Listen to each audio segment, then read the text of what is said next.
felicidade, ela, por mais que a gente veio destinados a buscá-la e a viver constantemente do lado dessa emoção tão favorável, nem sempre a gente consegue estar feliz o tempo todo. Sim. Por quê? Porque também a gente precisa entender que a felicidade, em termos de espaço de tempo, ela existe no aqui e agora. Tá? É bem legal quando a gente entende que a gente tem fases, ciclos de vida, tudo, né, pode ser transformado, mas uma dica legal, eu sempre falo o seguinte: para a gente se sentir feliz, a gente tem que olhar nesse presente. Então, a gente já falou a importância de se situar em conquistas, que está tudo bem de você ter focos e metas em realizar coisas, mas também precisa se questionar, olhar para dentro e se conectar, que é o seu momento de ser. Ser você, na sua identidade a que veio. E pessoas presas em passados, que geraram alguma dor, algum sofrimento e ficam retidas nesse espaço de tempo, vão ter mais dificuldade de lidar com eventos do presente que possam se inspirar na emoção da felicidade. Até porque a felicidade, para quem não sabe, mas ela tem a sua frequência energética. Um sentimento de felicidade plena, quando a gente está, que nem eu aqui na taquicardia agora, está lá em cima de uns 600 Hz. E entendeu? Porque é escalado isso, né? É um degrau que você vai atingindo um a um, porque para chegar ali, no lilás, que é a cor da felicidade, você ainda teve que começar lá do zero. E a gente sempre começa com o quê? Aí a parte da psicologia nos coloca o seguinte: a gente nasce com instintos, e a gente tem o id, o ego e o superego, mas a gente serve o ego, que é o que a gente está fazendo agora, se entrosando em sociedade, com nossos limites, né? E aprendendo a conviver. E o ego, ele é danadinho, ele sempre nos sabota no sentido de colocar desafios. E nisso a gente busca a felicidade em termos de se sentir realizado e satisfeito. E tá tudo bem. Mas quando isso não acontece, se a gente está preso nessa questão de passado, que eu estava falando do tempo, lá atrás, você não está vivendo o seu hoje. E se você também se projeta lá no futuro, que seria a questão de colocar muita expectativa nas coisas, você perde a felicidade, porque você está sempre só programando, se preparando, mas não está percebendo o aqui e agora. Entende?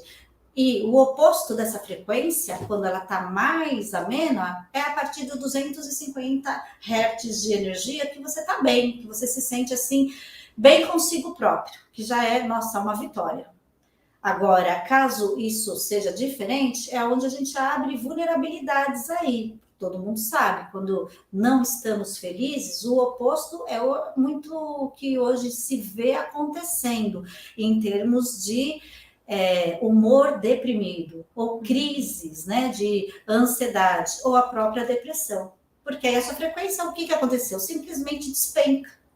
Tá? E recuperar isso, gente, é bem importante também lembrar que ninguém tem que se cobrar ser feliz o tempo todo, mas que se acontece de ter uma dificuldade de se encontrar nessa emoção, a gente precisa parar, a gente precisa avaliar, e muitas das vezes aí a dica: se eu, na maior parte do tempo, ou eu estou no passado, muito lá no futuro, e o meu aqui agora da realidade é desconectado, claro que eu vou ter dificuldade para entender que isso que elas estão falando de felicidade frente a diversas arbitrariedades que a gente tem.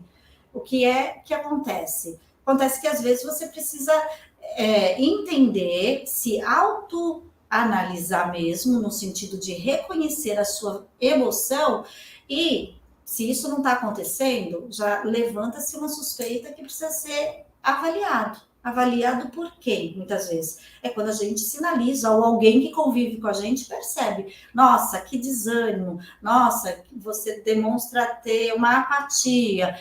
Tem um comportamento mais recluso, mais introspectivo o tempo todo. Evita contato. O que acontece? Eu preciso ajudar essa pessoa a reconectar com essa emoção saudável da felicidade.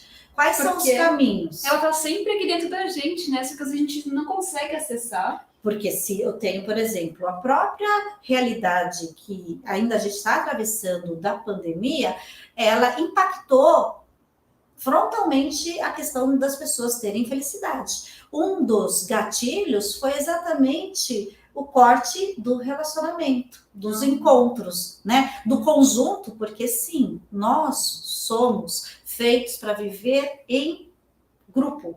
Isso está mais do que provado.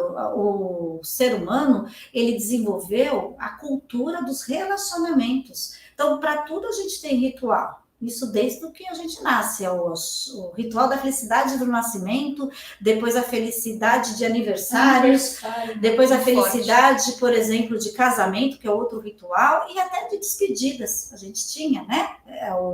A possibilidade de fazer aí uma despedida de pessoas que perdemos. Tudo isso foi retirado. E junto com isso se retirou também a emoção, ficou bem rebaixada e bem distanciada de a gente conseguir se sentir bem. Então, quando isso acontece, eu deixo aqui bastante enfatizado, a gente precisa recuperar isso e tem maneiras corretas de fazer. Diante da ciência da psicologia, a gente entende que pessoas que não conseguem se conectar com a emoção da felicidade, do bem-estar, do prazer, elas precisam de uma avaliação. Então, elas vão procurar os profissionais da área da saúde mental, tá aí a psicologia, sim, mas a psiquiatria, tá?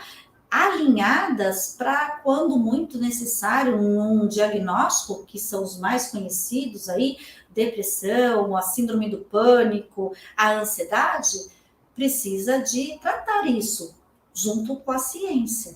Porque sozinho, muitas vezes fica muito difícil. Se aquelas classes que agora há pouco a gente falou, de neurotransmissores, não estão funcionando, né? Acontece de, muitas vezes, isso ter uma dificuldade de produção do seu organismo.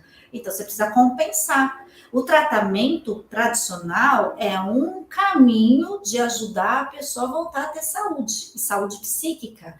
Outro, que eu diria, importante, é associar um trabalho que a pessoa integre aquilo que faz sentido para ela.